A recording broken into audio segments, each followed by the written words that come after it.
Сайн байцгаана уу та бүхэнд олон улсын амьдралд өрнөсөн үйл явдлыг томилон хүргэе.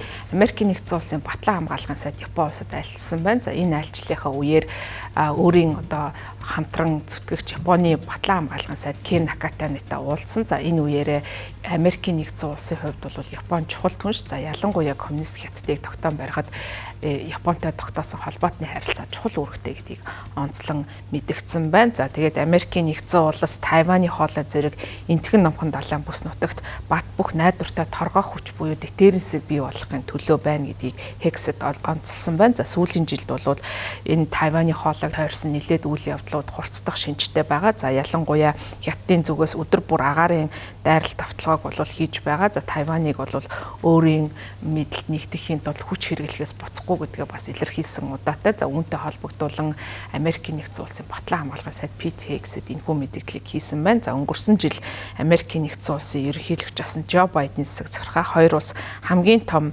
стратегийн сорилт гэж тодорхойлсон Хятадын өсөн нэмэгдэж буй аюулын эсрэг Японд Америкийн айрам Токиогийн хүчинтэй бол өөрийн харилцаа холбоогоо уялдуулж за хамтын ажиллагаагаа үргэлжлүүлнэ гэдгийг онцолсон. За харин одоогийн ерөнхийлөгч Дональд Трампын хувьд Америкийг энэ тэргүүн тавих бодлогыг хэрэгжүүлэхээр оролдож байгаа. За энэ үед бол Америкийн нэгдсэн улсын бүс нутаг дахь оролцоо хумигдаж магадгүй гэсэн иймэрхүү төгшүүр холбоотнуудын дунд байгаа. Тэгэхээр энэхүү төгшүүрийг арилгах, за энэ зовнилыг арилгах зорилгоор бол Америкийн Батлан хамгаалахын сайд Пит Хексэд энэхүү айлчлалыг хийсэн байна. За Японд яг одоогийн байдлаар бол Тайваны зүүн хэсэгт орших Окинава арлаас гадна олон байрлалд бол Америкийн нэгдсэн улсын цэргийн албаа агч үүрэг гүйцэтгэдэг. Нийтдээ 50,000 орчим цэргийн агч сөнөөч хонгоцны эскадрильүүдийн хамт бол байршиж байдаг. За 3 дугаар сарын ихээр бол Америкийн нэгдсэн улс Японы аюулгүй байдлын холбоотой харилцааг бол ерөнхийлөгч Дональд Трамп хурцаар шүүмжилсэн. За тэрээр бол мэддэгдэхтэй энэ гэрээг одоо хэн хийдэг байна. Вашингтоны бидний хувьд бол маш их зардал гаргадаг гэсэн мөртлөө бол яг хариуд нь яг түүнтэй тэмцэх хэмжээний хамгаалтыг бол Японоос авч чадахгүй байна гэсэн ийм гомдлыг бол ерөнхийлөгч Дональд Трамп хэлж байсан удаатай.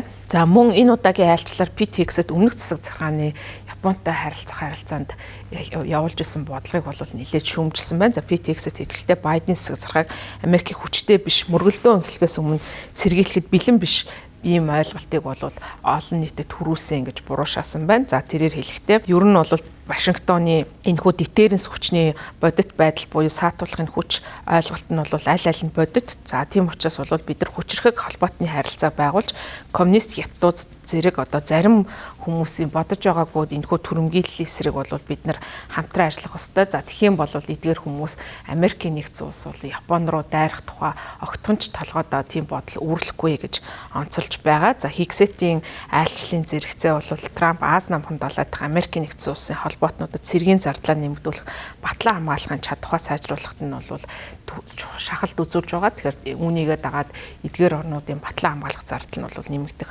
магадaltaй. За мөн энэ удаагийн яриа хэлцээрний үеэр Пит Хексэд Кен Накатаны нар бол харааны тусгалаас давсан агаар ангиллалын AR пуужингийг хамтран үйлдвэрлэх төлөвлөгөөгөөс төрөвтгөх за мөн зэвсгийн одоо тутамг байдлыг арилгах зорилгоор SM6 ангиллалын газар ангиллалын пуужин үйлдвэрлэх чиглэлээр хамтран ажиллахаар тохиролцсон байна. За Пит Хексэд хэлэхдээ бид нар мөр зэрэгцэн одоо ажиллах болно. За бидний хамтын энэхүү холбоотны харилцаа бол яг ямар чадвар Японд хэрэгтэй гэдгийг зөвөр тодорхойлоход бол чухал үүрэгтэй гэж мэдэгдэж байгаа. За Японы хувьд ч гэсэн бол өөрийн Батлан хамгаалах зардлаа бол дөрвтөө нэмэгдүүлэх ийм арга хэмжээг авч байгаа. За нөгөөтэйгөр бол Японыг ихээхэн дарамт шахалтанд бол байгаа гэж үзэж байгаа. За ялангуяа 4-р сарын 3-ны өдрөөс хэрэгжих автомашины импортод ногдуулсан 25% татвар нь бол Японы хувьд үйлдвэрлэгчид нь ихээхэн санаа зовоосон асуудал болж байна. За нэг талаараа бол Японтой харилцаагаа сайжруулах, за ялангуяа Батлан хамгаалах чиглэлд бол хамтын ажиллагаагаа үргэлжлүүлэх зорилготой. За нөгөө талаар бол